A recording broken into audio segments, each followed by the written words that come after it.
Hello guys, ഇന്ന് വന്നിട്ടുള്ളത് പുതിയൊരു വീഡിയോ ആയിട്ടാണ് വന്നിട്ടുള്ളത്. പെരുന്നാളിൻ്റെ തലേന്നെടുത്തൊരു വീഡിയോ ആണ്. പോസ്റ്റ് ചെയ്യാൻ വേണ്ടിയിട്ട് കുറച്ച് വൈകിപ്പോയി. അപ്പോൾ ഇതിൽ കാണിക്കുന്നത് ഒരു കോഴിക്ക് വേണ്ടിയിട്ട് മസാല കൂട്ടുന്നതും അതുപോലെ തന്നെ ഒരു നല്ലൊരു പുഡിങ്ങിൻ്റെ റെസിപ്പിയായിട്ട് നിങ്ങളായിട്ട് ഷെയർ ചെയ്യാൻ പോകുന്നത്. അപ്പോൾ നമുക്ക് വീഡിയോയിലേക്ക് കിടക്കാം. ആദ്യം തന്നെ ചിക്കൻ പൊരിക്കാനുള്ള മസാലയാണ് തയ്യാറാക്കുന്നത്. അപ്പോൾ ഇതിലേക്ക് മുളകും പൊടി, മഞ്ഞൾപ്പൊടി, മൈദ, കോൺഫ്ലവർ, ഉപ്പ്, ഈ പൊടി ഐറ്റംസ് ആയിട്ട് ഇതും അതുപോലെ തന്നെ അരച്ചെടുത്തത് മല്ലിച്ചപ്പും കറിവേപ്പിലയും പച്ചമുളകും കൂടിയാണ്. ഇത് നല്ലവണ്ണം ഒന്ന് യോജിപ്പിച്ചെടുക്കാം. ഉമ്മ ഉണ്ടാക്കുന്ന ഒരു രീതിയാണ് ഇവിടെ നിങ്ങളായിട്ട് ഞാൻ ഷെയർ ചെയ്യുന്നത്. അതാണ് കേട്ടോ, ഉമ്മയാണ് ഇത് കായം കൂട്ടുന്നതൊക്കെ. അപ്പോൾ ഇത് നല്ലവണ്ണം ഒന്ന് യോജിപ്പിച്ചെടുക്കണം. എന്നിട്ട് ഇതിലേക്ക് ചേർക്കാനുള്ളത് ചിക്കനാണ്. ഇതിലേക്ക് കുറച്ച് വിനീഗറും ഒഴിക്കണം. ഇതുപോലെ കണ്ടില്ലേ, ഇതുപോലെ നല്ലവണ്ണം ഒന്ന് യോജിപ്പിച്ചെടുക്കണം. ഇനി ഇതിലേക്ക് ചേർക്കുന്നത് ചിക്കനാണ്. ചിക്കൻ ഇട്ടതിന് ശേഷം ചിക്കൻ്റെ എല്ലാ ഭാഗത്തും മസാല പിടിക്കുന്നത് വരെ ഒന്ന് യോജിപ്പിച്ചെടുക്കാവുന്നതാണ്. നല്ലവണ്ണം യോജിപ്പിച്ചെടുത്തതിന് ശേഷം ഇതിലേക്ക് എന്തെങ്കിലും പോരായ്മകൾ ഉണ്ടെന്ന് നോക്കണം. അപ്പോൾ ഇതിലേക്ക് ഇത് കുറച്ച് മുളകും പൊടിയുടെ പോരായ്മ ഉണ്ട്. അപ്പോൾ അതിലേക്ക് കുറച്ച് എരിവിന് വേണ്ടിയിട്ട് കുറച്ചും കൂടി ഒന്ന് മുളക് പൊടി ചേർത്ത് കൊടുക്കുന്നുണ്ട്. ചിക്കൻ്റെ എല്ലാ ഭാഗത്തും മസാല എത്തുന്നത് വരെ ഇതൊന്ന് യോജിപ്പിച്ചെടുക്കാവുന്നതാണ്. ഇനി നമുക്ക് ഈ ചിക്കന് ഫ്രിഡ്ജിൽ 6 മണിക്കൂർ വരെ റെസ്റ്റ് ചെയ്യാൻ വെക്കാവുന്നതാണ്.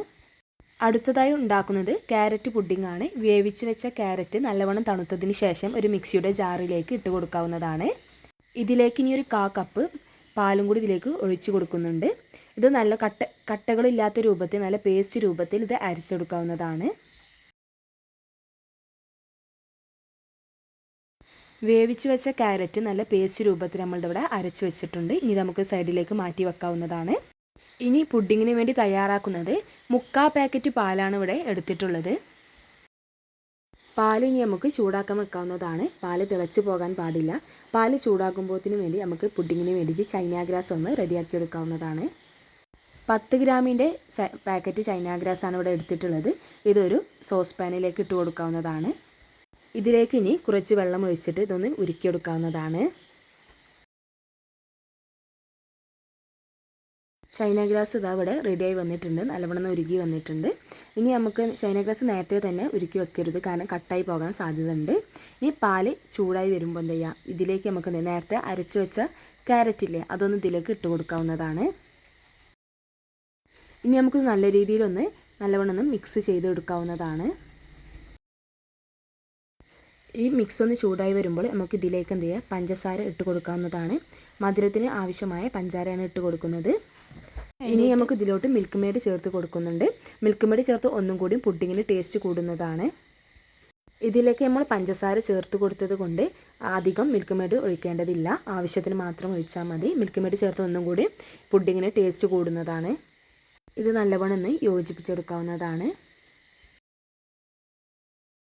ഇനി നമുക്ക് ഇതിലേക്ക് ചൈന ഗ്രാസ് ഒന്ന് നേരത്തെ ഒരുക്കി വെച്ച ചൈന ഗ്രാസ് ഇല്ലേ അതൊന്നും ഇതിലേക്ക് ഇട്ട് കൊടുക്കാവുന്നതാണ്. ചൈന ഗ്രാസ് ഇടുമ്പോൾ ഒരു അരിപ്പയിൽ നല്ലവണ്ണം അരിച്ചിട്ട് വേണം ഇട്ട് കൊടുക്കാൻ.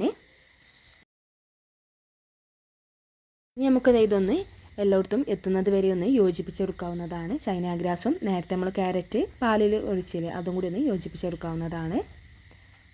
ഇതൊന്ന് ചൂടായി വരുമ്പോൾ തന്നെ നമുക്ക് എന്ത് ചെയ്യാം, സ്റ്റൗ ഒന്ന് ഓഫാക്കി എടുക്കാവുന്നതാണ്. ഈ ഒരു ചൂടോടുക്ക് തന്നെ നമുക്ക് ഈ ഒരു ട്രേയിലേക്ക് ഇത് മാറ്റി കൊടുക്കാവുന്നതാണ്. എന്നിട്ട് നല്ലവണ്ണം ചൂടാറിയതിന് ശേഷം ഓവർനൈറ്റ് ഫ്രിഡ്ജിൽ വെക്കാം. ഡെക്കറേഷന് വേണ്ടിയിട്ട് കുറച്ച് ഒരു അണ്ടിപ്പരിപ്പ് ഒന്ന് ചൂടാക്കി എടുക്കുന്നുണ്ട്. അണ്ടിപ്പരിപ്പ് ഒന്ന് ചെറിയ രീതിയിൽ ക്രഷ് ചെയ്തെടുത്തതിന് ശേഷം ഇതിന് ഒന്ന് ഡെക്കറേറ്റ് ചെയ്ത് കൊടുക്കാവുന്നതാണ്. ഇനി നമുക്കിത് ഫ്രിഡ്ജിലേക്ക് കയറ്റാവുന്നതാണ്. ഓവർനൈറ്റ് ഫ്രിഡ്ജിൽ വെക്കാം. അപ്പോൾ അത് നമ്മളിത് ഇവിടെ ഓവർനൈറ്റ് ഫ്രിഡ്ജിൽ വെച്ചിട്ടുണ്ട്. ഇനി നമുക്കിതൊന്ന് കട്ട് ചെയ്തെടുക്കാവുന്നതാണ്. നമ്മൾ പുഡിംഗ് കൂടെ റെഡി ആയിട്ടുണ്ട്. അപ്പോൾ അത് നല്ല സോഫ്റ്റ് പുഡിംഗ് കൂടെ റെഡി ആയിട്ടുണ്ട്. വായിലിട്ട് അലിഞ്ഞു പോകുന്ന രീതിയിലാണ് നമുക്കിവിടെ കിട്ടിയിട്ടുള്ളത്. അപ്പോൾ എല്ലാവരും ഒന്ന് ട്രൈ ചെയ്ത് നോക്കൂ. അടുത്ത വീഡിയോ ആയിട്ട് വരുന്നത് വരെ ബൈ ബൈ.